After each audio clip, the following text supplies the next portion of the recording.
सध्या मी बोरीवली संजय गांधी नॅशनल पार्कच्या आदिवासी पाडामध्ये आहे आणि आमच्या सोबत जे आदिवासी महिला आहे ते इथे बसले आहेत. ताई, काय नाव आहे तुमचं? माझं नाव शामू परब. तुम्ही इथे किती वर्षापासून राहतात आणि आता जे कारवाई सुरू आहे त्याच्यावर काय सांगणार?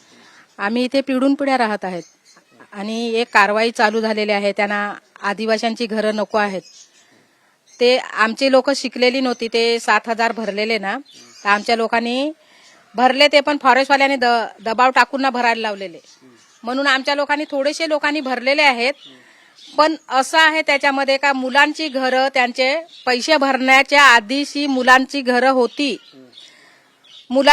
तर आम्हाला असं आहे का हो, आईनी पैसे भरले ना, त्यांना जाऊ द्या, पण मुलांचं घर वाचलं पाहिजे. काही आमच्या आदिवाशांची 2 मुलं आहेत, 3 मुलं आहेत, त्यांची घरं राहू द्या, असं मला सांगायचं आहे. आणि आम्ही पिढून पिढ्या राहणारे, आम्ही नॅशनल पार्क मध्येच राहणार आहे. नॅशनल पार्क नंतर आलेला आहे. आधी आदिवाशांचे पाडे 10 पाडे आतमध्ये होते नॅशनल पार्क मध्ये आणि पिढून पिढ्या राहणारी लोक होती इथे. आता असा आमच्यावर अन्याय झालाय. 2 दिवस लोकांनी अन्न नाही खाल्लं, पाणी नाही पिलं. पण आता हे फॉरेस्ट आमच्यावर अन्याय करत आहे. त्याचा आम्हाला न्याय देवा असं आमचं म्हणणं आहे आणि नंतरच त्याच्यावर कारवाई करावी त्यांनी. पण त्यांचं असं म्हणणं आहे की जे लोक इथे आहेत त्यांना ऑलरेडी दुसऱ्या ठिकाणी घर दिले आहेत, त्यानंतरही तुम्ही इथे येऊन आहेत. तसं नाही आहे, त्यांचा गैरसमज आहे. तसं नाही आहे आणि आम्ही अतिक्रमण नाही केलेला. फॉरेस्टचा गैरसमज आहे. फॉरेस्टने अभ्यास करून घ्यायचे. आमचा पेपर आहे त्यांच्याकडे. शेती लावत होते त्याचे पेपर आहेत. बीएमसीला आम्ही पावती भरायचो, त्याचे पावते आहेत.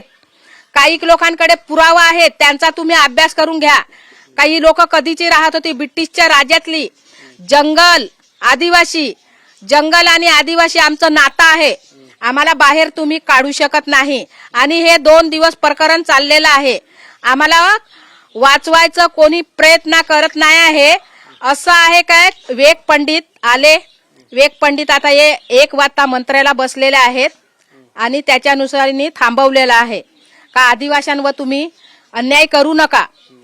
ते सांगतात आदिवाशांनी पैसे भरले, त्याचा अभ्यास आम्ही देतो, तुम्ही आमची मीटिंग घेवा. फॉरेस्टवाले तर बुलडोजर घेऊन आले. जर तुमच्या घर पाडले तर पुढच्या पाऊल तुमचे काय असणार आहे? कुठे जाणार आहेत, कुठे थांबणार आहेत, तुम्ही कुठे राहणार आहेत? नाही, आम्ही इथून जाणारच नाही. आमचं घर पाडलं तरी आम्ही इथेच राहणार.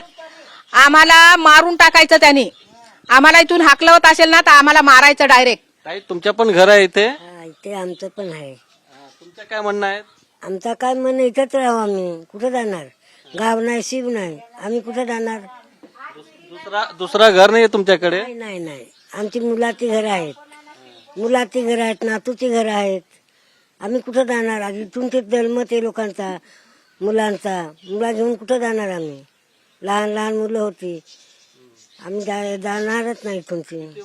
किती वर्षापासून, कधीपासून आमची पिढून ते पिढ्या गेल्या. आता म्हातारी झालो तर इथंच आमचा जन्म. आम्ही कुठं जाणार? सरकारकडे काही तुम्ही मागणी करणार आहेत का? आम्ही सरकारकडे मागणी नाही केली. ठीक आहे. अजून बरेच महिला आहे आमच्याकडे. ताई, तुमच्या पण घर आहे? आमचा पण घर आहे. आता वन विभागवाले बुलडोजर घेऊन आले तुमच्या घर पाडण्यासाठी. आम्ही कुठे जा, आम्ही इथंच मरणार, जाणार नाही. आम्ही इथंच माणसं आहेत. आमचा गाव नाही, देश नाही, काय नाही. आमचा जन्म इथूनलाच. पण त्यांचं म्हणणं असं आहे की तुम्हाला दुसऱ्या ठिकाणी घर दिले तरी पण तुम्ही इथे राहता. आम्ही दुसरीकडे जगणार नाही. आम्ही काय दुसरे गावाला जाऊन काय खाणार आहे? तुमच्याकडे पुरावा आहेत? पुरावा आहेत ना. हाय, काही लोकांनी फॉरेस्टवाल्यांनी बाळून घेतले. बरोबर. मग अनाडी आमचे वडील होते, शिकलेले नाही. मग आम्ही पण अनाडीच आहे. आम्ही शिकलेली नाही. आताची पोरं काय शिकलेत. लाकडं विकून कडुकान खान जगलेली आम्ही. ठीक आहे. अजून बरेच महिला आहेत इथे जे आदिवासी आहे, मूळ निवासी आहे इथे.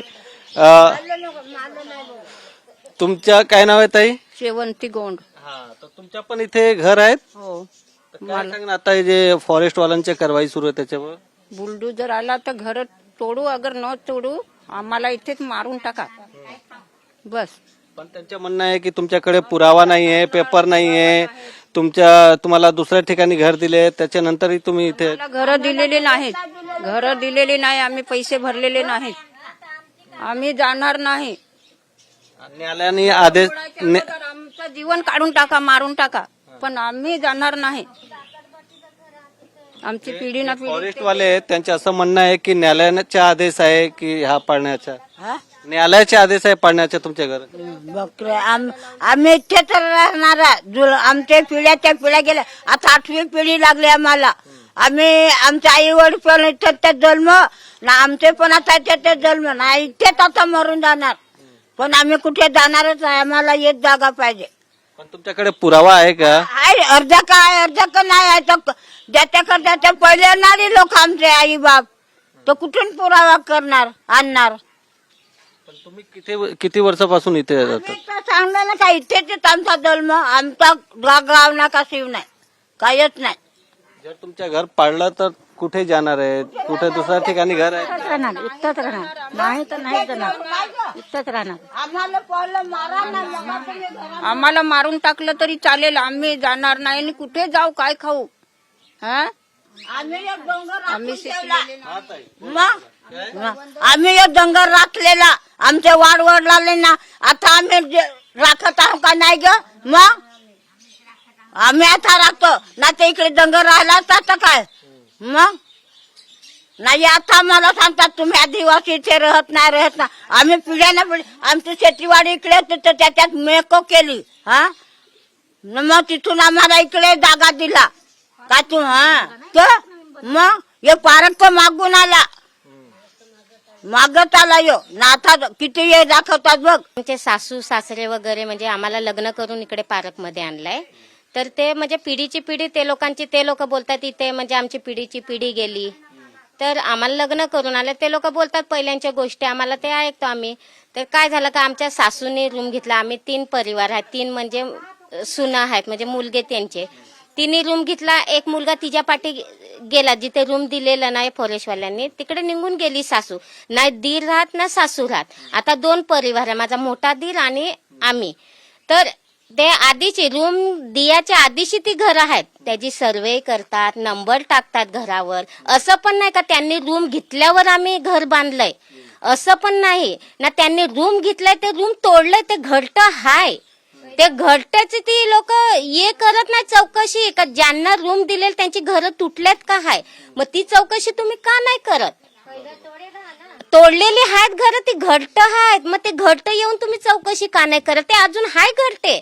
जे रूम घेतलेले ना त्यांनी, ते घर त्यांनी लगेच तोडली. मग ते आमच्या नावं कशाला मुलांच्या? आमचा संसार वेगळा आहे.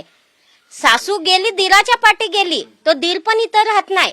मग त्यांचे घरटे आहेत, मग तुम्ही आमच्यावर कारवाई कशाची करता? नाही ठीक आहे, त्यांनी घेतले ते गेले, आमची तुम्ही सोय नाही, कुठे नाही बाहेर केली, नाही कुठे केली आम्ही नाही. या लोकांनी अर्ध्या रात्री येऊन नोटीस लावल्यात, 2ला 3ला नोटीस लावल्यात.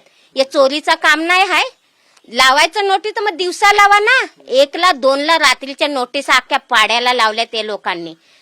नाही आमची अनिता पाटील मॅडमनी नाही मीटिंग घेतली, चला आमच्या 80 घराचे नावं आल्यात सध्या, 80 घराचे. तर आम्हाला तुम्ही कुठेतरी मीटिंग घ्या, पूर्ण पाडा नका बोलू, पण 80 घरं बोलवा आणि आमचा पण काहीतरी मांडायचं आम्हाला ये द्या. तुम्ही बोलायचं आम्हाला काहीतरी चान्स द्या, तिथे काय मुद्दे मांडायचे तुम्ही पण समोरून सांगा. आम्ही काय बोलू का मॅडम, आम्ही कुठं जाणार? सासूने घेतले ते गेले, ते घरटे पण आहे, मग त्याच्यावर तुम्ही चौकशी का नाही करत?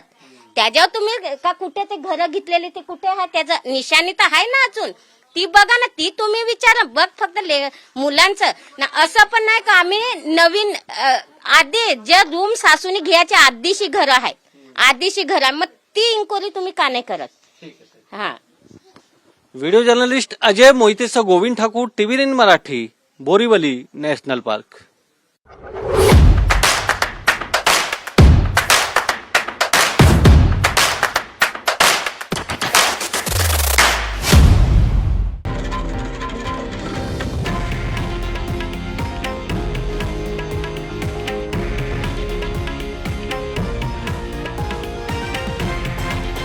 हे आहे देशातील नंबर 1 न्यूज नेटवर्क आणि आपण पाहत आहात TV9 मराठी, एकमेव